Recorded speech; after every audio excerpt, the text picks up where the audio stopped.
This is Richard back at you guys. We got Paul's '01 Dodge in the house. 241D HD transfer case. Now we just did his four-wheel drive transmission.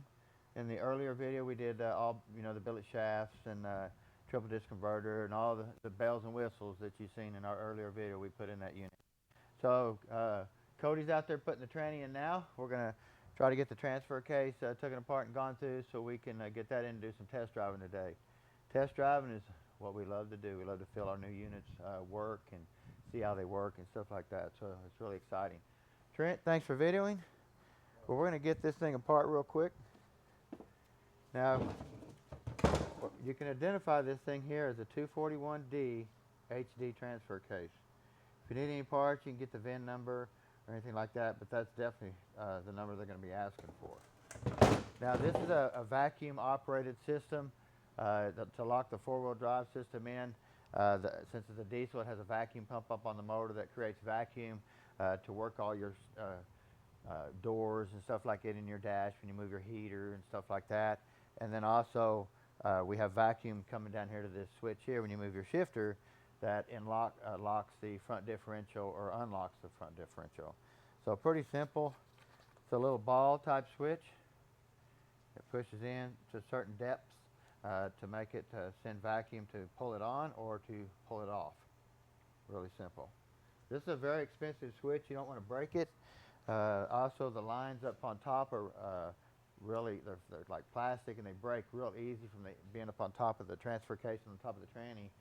Creates a lot of heat, makes them really brittle. So anytime we mess with them, we're really scared about breaking them because you can't physically buy that kit anymore. So we've had to repair a bunch of them just because we touched it and they broke. So now this gentleman is from Colorado.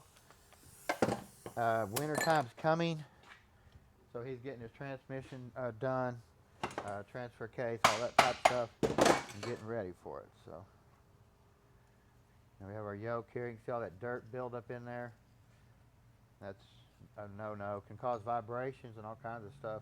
You want to Scotch-Brite this up and get that blue off there. Clean it up really nice for him. The yoke looks really good where the seal runs.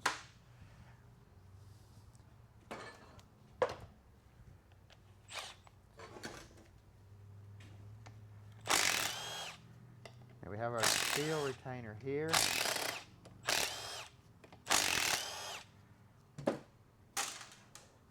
Now over here on the side, you can see they have a little slot right here to put a bar in there to pop that off there. Now you do want to clean it up when you go back to put it because you could scuff it up possibly a little bit.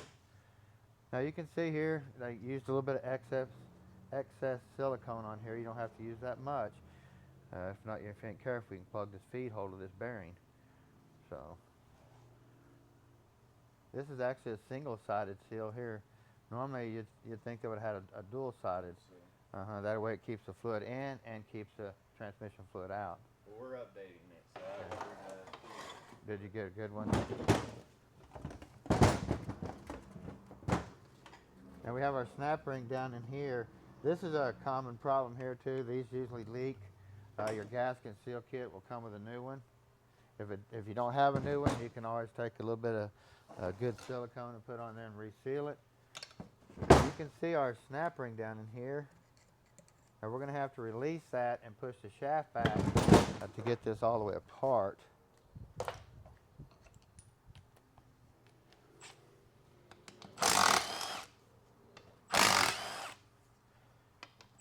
Now he said it was working fine. Doesn't look like it's ever been apart, so that's a plus. We got a little bit of wind going on today here. It's going to be windy and record heat. Yeah, it's going to be terrible today. It's September and 100 degrees still. Can you believe that? Yeah. So we're going to take and push on this snap ring, open the gap up right here with these pliers, and we're going to try to wiggle it and pull it off. There you go. That was too simple.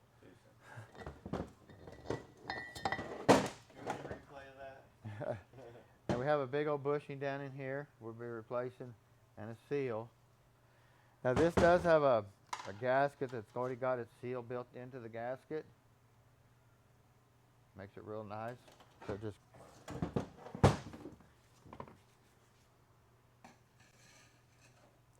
I say you can get these gaskets at O'Reilly's, any places like that. They're really cheap, so not hard to find. Now, being that the COVID's been out there, there's no telling what's hard to find, I guess you could say too. Now, this bearing here is what keeps all your shaft from moving back and forth. Check it out really good. And you have another snap ring here that keeps it from falling down.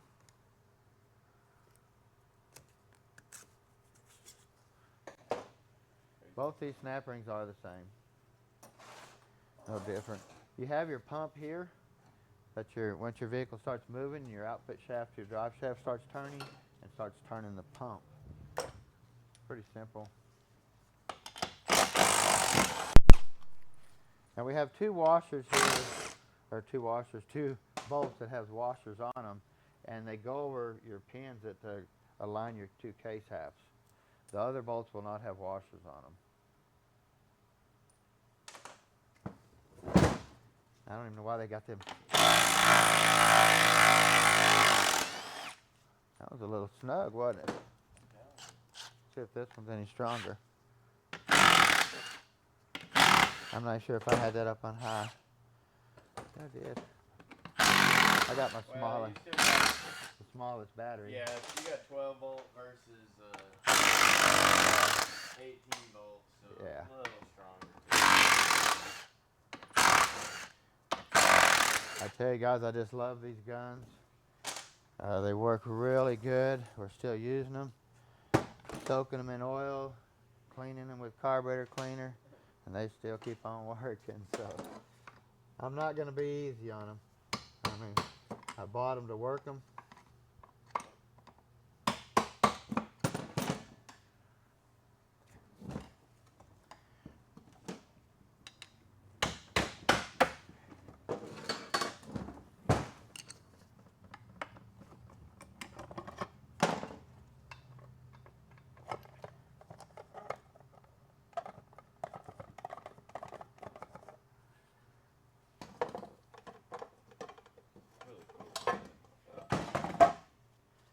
It sets in there like that. Now there's a little O-ring in here that is special. Don't lose it. If you haven't got a complete set, your new gasket set will come with a new O-ring, but you don't want to lose that one because it is special. Not a whole lot of trash in here. It needed to be serviced, it looked like, possibly. I like to take and kind of grab this and kind of pull on it a little bit, just a little bit, and see what the chain looks like. Chain looks really nice. Now, this thing's got a chain, one of the biggest chains they have, so.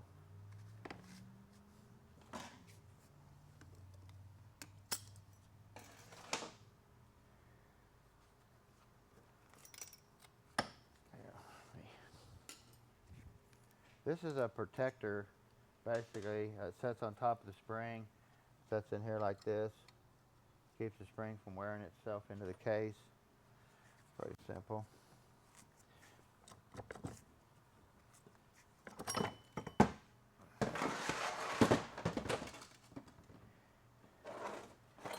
And we're going to look at our chain really good, just saying if you had to replace it. We're going to look for any identification marks or anything like that. Now you can see these two blue links right here. That's an identification mark for this chain. They could ask you that if you're looking for a new chain. Two blue links. Some could have one link. Look at your sprockets really good. Try to put your chain back on the same way you took it off. I like to leave it that way. My links were in, so I'm going to definitely put my links back in because it was wearing on the chain sprockets the same way, so we're going to leave it like that. On this synchronizer ring right here, you want to push on it and make sure that this ring doesn't bottom out against this part right here. If you've got a good 50, 60 thousandths or more, that ring is in really good shape still. This ring's only activated really in 4-wheel low, 4-wheel high. I mean, it stops the gear from turning so it can lock on. So, but we're still going to take it apart and look at it just to verify everything looks good. You can pull this apart, make sure it looks good in here. So pretty simple.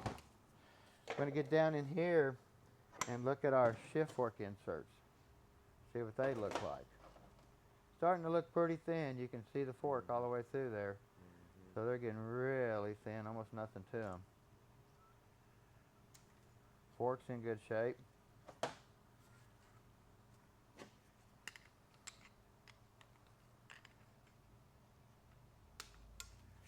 Get that off there. There you go. So, a lot of times too, since you know, if it does get down into the fork, you can come in here and TIG weld this up, repair the fork, put your new insert on there if you're that good at home. So it doesn't mean you have to buy a fork. Now you get down in here into the low range stuff. Let's see if I can do this.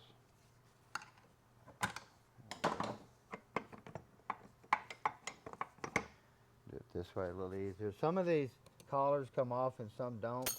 So it's a habit of not having to do that. You see how that come off there? Now some of them don't do that. You'll pull the whole gear out, but this is made into the planet, so we'll have to do it a different direction. But if you notice, the inserts are made to the fork. You have to buy another fork if this fork's wore out. You cannot replace them. So there you go on that. See if we can get this big old giant planet out of here. This thing's heavy, heavy. That out of there. Of course, you're going to have a snap ring right here. You don't want to put your finger or get your hand anywhere. This thing's heavy. I mean, it's going to hit the table like a ton of bricks, probably. Check this bearing good. Take it apart. Clean all this silicone out of here. Do it. And of course, here's this big old massive planetary. You want to look for any type of pin discoloration, anything like that.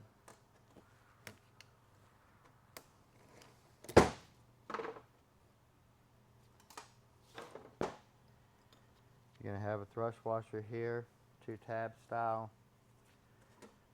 You want to look in here for any wear where this hub locks into the collar. Same way here, you want to look for any wear. Doesn't look like the 4-wheel drive's ever been used in this thing. I mean, this thing, yeah. I mean, I swear, this thing looks like it's never been used. Pretty nice, yep. Makes it easier on us, cheaper on him, because we don't like to have to buy tons of parts for people and big. We don't like big bills here. That's for dang sure, because it makes it rough on everybody. But I mean, some of this stuff, you get into diesels and stuff, you start buying these hard parts, I mean, they are expensive. I mean, they're going to break it off. So, but guys, don't forget to subscribe. We appreciate you watching. Trent, appreciate you videoing again. It's Saturday, 15 till 9. Let's get out of here. Let's go home. Trent? Peace out. See Peace y'all out, later. guys. Have a great day.